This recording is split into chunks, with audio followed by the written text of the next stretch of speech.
бол хамгийн анх мэдээж юу Солонгос тэдвэнд иржсэн гэлээ.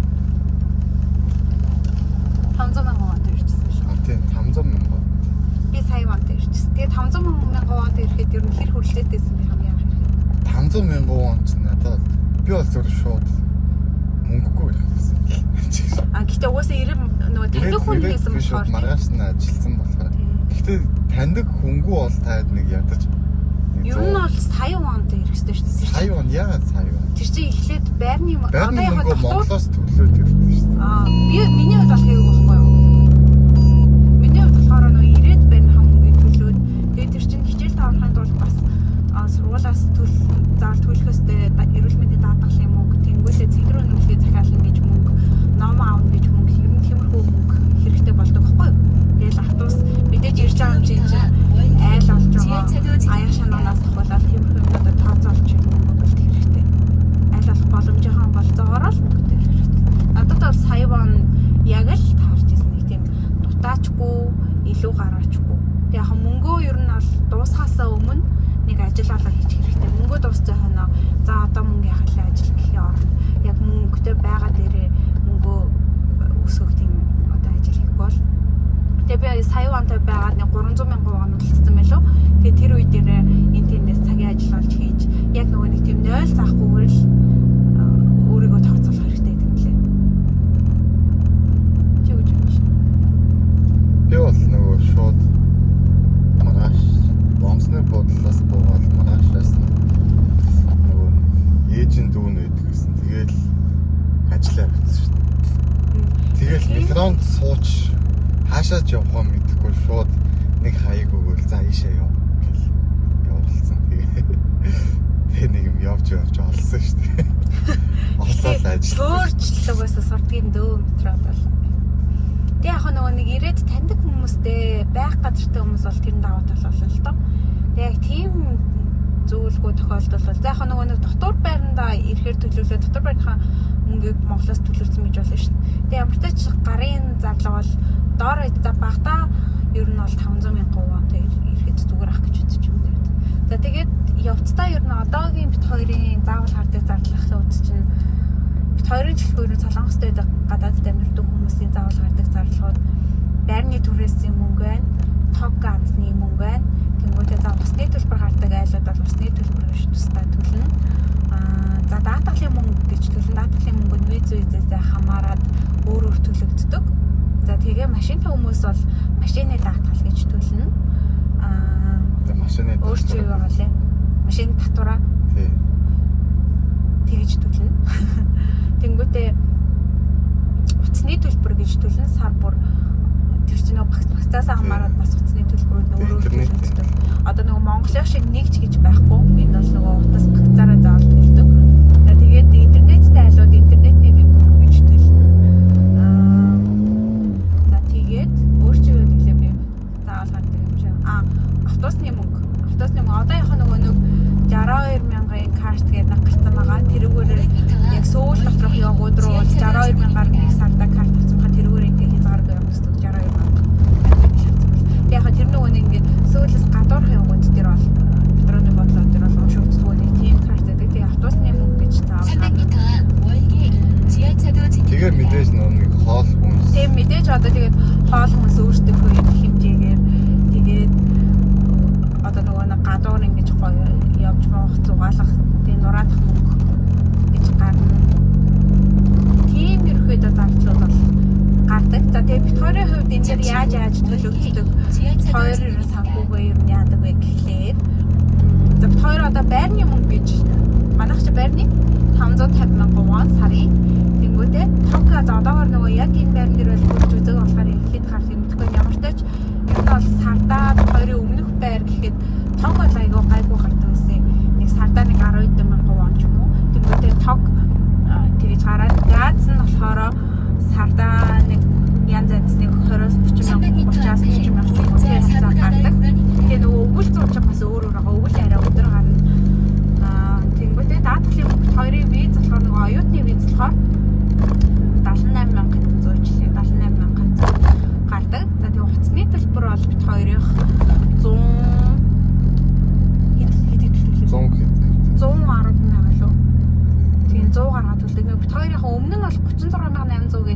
дугаар барьдаг гэсэн юм. Тэгээ нөгөө одоо болохоор багцуулгацсан утас уцаа өөрчлөөд тэгээ тийм багцын дугаар барьж байгаа. За тэнгуүтээ интернетийн төлбөр чинь 36 болоо. Тэгээ интернетийн төлбөр гэж 36,000 байна. За тэгээд автобусны мөнгө бол сардаа нэг одоо бараг нэг 70-80 бол гарах хаа. Тэ? Одоо нөгөө нэг манай нүүсэн Герман одоо нөгөө яг тий өөр мууж руу орчдөг болохоор яг тэр 65,000 карт ашиглах боломжгүй. Тэгэхээр 70-80,000 хацаа. Тэгээд бид хоёр одоо машинда гэдэг чинь машины даатгал бас нөгөө нэг сар бүр биш юунасаа визнийхаа ангиллаас тэгээд тухайн хүний наснасаа хамаараад явж байгаа машинаас хамаараад өөрөөр төлөвлөдөг байхгүй. Тэгээд бид хоёрын хувьд хэдэн сарын төлөвлөлт байлаа? 6 сарын билүү? 4 сарын 400 мянгаар бид хоёр даатгал авсан. За тэгээд бид хоёрын байнга төлөвлөлтөд нь бол тэр. За тэнгүү хүнсэн дээр болохоор бид хоёр ерөнхийдөө ихэвчлэн гэртээ хоолоо хийж иддэг. Тэгээд ажлын хоол иддэггүй. Гэрээс хоолоо хийж авч явдаг болохоор хүнс бол байнгын аваастай байдаг. Тэгээд дараа иж бид хоёр сард 300-400 мянган бол хүнсэндээ зарцуулдаг. Тэгээд бид хоёр нэг тийм орлогоо одоо юу яатсан болохоор ингээд нийлүүлсэн. Тэгээд тэндээсээ ингээд гарах юмнуудаа гаргаад ингээд хадгалах зүйлээ бид хоёр ингээд дундаа байдаг. Тэгээд одоо болохоор бид хоёр ингээд санхүү дээрээ арай нэг юм өөрчлөлт хий гэж ярилцаад тэгээд нэгнийхэн цалингаар яг ингэж таг хураагаад тэнгуүтээ нөгөөхөн цалингаар ингэж одоо нэг заавал зарлуудаа төлөө ингээ амьдралынхаа зарлуудаа гаргая гэж төлөвлөж байгаа.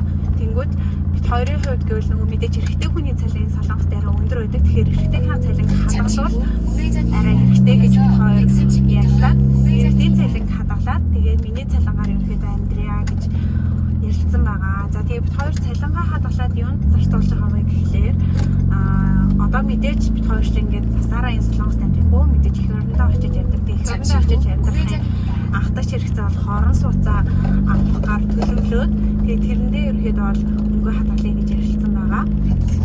Тийм хадгалаад байгаа. Тэгээд бид хоёр ерөөхдөө 26 оны төлөвлөгөө бол ер нь орон сууцтай нэр дээрээ байртай болох гэж төлөвлөж байгаа. Тэгээд хоёр энд байгаа учраас Монгол дахь байрыг хэрхэн яаж авах вэ гэж бодоод ерөөдөө бол UA Properties гэдэг энэ төлөвлөлт зуршилтын компани байдаг. Тэгээд би ер нь тэндээ өөрөө агентаар ажиллаж байгаа. Тэгээд тэрийнхаа давуу талыг ер нь бол бодлоо. Тэндээс ингээ гоё орон сууцуудаас хадгалж өөрсдөө тохирох. Тэгээд одоохондоо нөгөө шууд Монголд очиж амьдрах болоогүй байгаа учраас баригдаж байгаа төсөлтөөр арай баригдаж байгаа төсөл ер нь бол нөгөө нэг юу яадаг вэ? Километр квадратын үнэ арай багаар эхэлдэг байхгүй. Тэгээд ашиглалтанд орох тусам метр квадратын үнэ өсдөг учраас хоёр баг дээр нь барай аваад захиалга хийчих гэж бодож байгаа. Тэгээд ерөнхийдөө бол за тэр ажлынхаа талаар дуртай гэвэл хэрвээ солонгост байгаа хүмүүс за өөр улсаас ч байж болно. Хүмүүс нэр дээр одоо их орондоо орон сууцтай болъё гэж бодож ивэл манайх хамгийн гоё давуу тал нь одоо энд амьдарч байгаа хүмүүс чинь нөгөө ипотекийн зээл юм ямар нэгэн банкны зээл амьдрах боломжгүй байгаа шүү дээ. Нэмээд татгалзуулахгүй байгаа учраас тийм учраас эндээсээ зөвхөн өөрөөс хувьас шаарддаг юм урьдчилгаа мөнгө тэгээд иргэний үнэмлэх байхад болно. Тэгээд урьдчилгаа тухайн байрнаас шалтгаалаад 30% юм уу эсвэл 40 саяыг төлөөд өвлцөн 36 сарын хугацаанд хүүгүй хувь лизинг хамрагдана. Тэр айгүй боломжтой байгаа сте. Тэнгүүд одоо бид хоёрын хувьд гэх юм бол за нэг 40 саяг урьдчилгаанд өгсөн байлаа гэхгүй өвлцөн 36 сарда ингээд сар бүрийн төлөлт нь яг метр квадратаас шалтгаалаад сар бүр төлөлтийн үнийн дүн өөр болчихснээр бид хоёрын одоо авах байгаа байран дээр 3 сая 500 төгрөг гэж байгаа хгүй. Тэнгүүд бид хоёр чинь сард 3 сая 500 төгрөг чинь ойролцоогоо 3 сая 500 мянга. Тийм 3 сая 500 мянга төгрөг чинь ойролцоогоо нэг сая 600 сая 500 вон болно шүү дээ. Тэнгүүд тэр бол ингээд боломжийн санагдаж байгаа хгүй. Тэгээд бид хоёр тэгэж ерөөхдөө орон сууц авъя гэд ярилцсан байгаа. Гэтэ ер нь бол миний бодлоор бол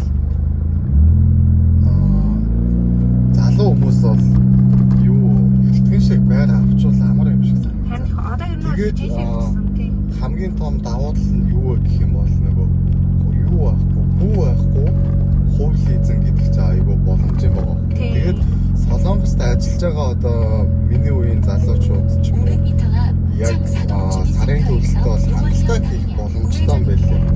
яг ингээ урьдчилан мөнгөө өгөөд байраа авчих юм бол сарын нэг ванаар нэг сая 700 за сая 800 тавцаа хийхэд бол болоо явчихж байгаа байхгүй.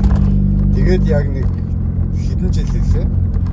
Одоо 30 сар гэдэг чинь 3 жил. Тэгээд 3 жил тэгээд сайхан төлөөл. Тэгээд тэр чинь одоо яг ингэж бас болно шүү дээ. Одоо 3 жилийн дотор очиж өөртөө амьдрахгүй байлаа гэж бодоход тэр байрч ашиглалтанд орсон ч гэсэндээ төлөлтөө өргөжлүүлээд төлөөд тэгээд ашиглалтанд орсон ч гэсэндээ одоо нөгөө нэг хүмүүс авруулаа амьдарч болох байхгүй. Тэгэхээр өөртөө амьдрах болоогүй байлаа гэж бодоход хүмүүс түрээс хийж байгаа шүү дээ. Тэнгүүд хүмүүс түрээс хүмүүсээс авсан түрээс одоо лизэндээ төлөх юм уу? Тиймэрхүү байдлаар бас их хөрөнгө тэр бас аюул байхгүй. Тэгээд жишээ нь одоо нөгөө нэг хотын төвд ч юм их сургуулиудтай ойрхон төсөв сонгоод тэнд ингээд орон сууц авлаа гэж бодоход оюутнууд ч аюул их одоо байр төрөсөлтэй шүү дээ. Тэнгүүд оюутнаас гадна зуны хугацаанд бол нөгөө нэг юу гадаадаас ирж байгаа хүмүүс бас аюул гадаадд ирж байгаа хүмүүст бол амар байна. Тэгээ гоё тохичлаад зэмэрхэн байна. Тэнгүүд одоо нөгөө нэг байрыг өөрөөр нь төлөвлөж байгаа гэсэн үг байхгүй. Тэгэхээр бол ингээд үйл хөдлөх хөрөнгө оруулах нь бас тэгээд одоо угаасаа жил ирэх тусам л орон сууцны үн нэмэгдэж байгаа. За тэгээд жишээ нь зүгээр ингээд арай өөрөөр бодлоо гэж бодоход хэмд байгаа дээр нь өөрөө орон сууц авлаа. Тэгвэл яг ашиглалтанд орлоод тэр орон сууцны үнийг угаасаа мэдээж өссөн байгаа. Тэнгүүд тухайн үеийнхаа ханшаар зарлаа ихгүй бүр амар өндөр үнээр зарагдах юм. Зоройч.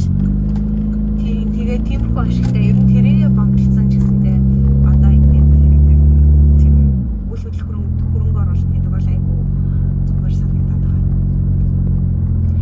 За тэгээд хоёр тийм 좌회전입니다. 이어서 70m 오른쪽 오른쪽 옆으로 도로입니다. 100m 앞에 사고 나갈 구간 ганцаараа амьдрах тэгээд хоёулаа амьдрахын даваа тал чамд юу вэ? 잠시 후 오른쪽 도로입니다. 분홍색 차선으로 주행하세요. Хоёулаа байх ганцаараа Тийм. хүн хүний л яг бодлого. Миний бодлоо ганцаараа байснаас илүү ингээ хоёулаа байвал яг нэгэндээ нэг дэмтэй яг ингээд яг ингээд нэг юмны төлөө хамт зүтгэнэ гэдэг чинь шалгандаа байна. Тэгэхгүй ингээ ганцаараа нэг юмны төлөө зүтгэх, хоёулаа нэг юмны төлөө зүтгэх чинь 화재 шалгандаа. 직진입니다. Аль 현재 нэг зүйлтэй 주의보도 хоёулаа л угаасаа зүтгэж байгаа юм шүү дээ. Тэгвэл нэрээ илүү нэг нэгэндээ түвшигтэй тэгээд ингээд нэг юмны төлөө хамт ингээд зүтгээ явах юм л илүү үл санагдаад байгаа шүү дээ. Тэгээд гол нь тэгээд яг нөгөө нэг ганцаардлын мэдрэмжээс холцсондоо хүнтэй хамт байгаадаа биш. Тэгэл яг гоё хайртай хүнтэйгээ ирээдүйд хамт амьдрна гэсэн хүнтэйгээ нэг зорилгодоор ингээд хамт зүтгээд явах нь бол бид хоёрт гоё. Хэрвээ одоо нөгөө нэг эх орондоо өөрийн нэр дээрээ хүүгүй хууль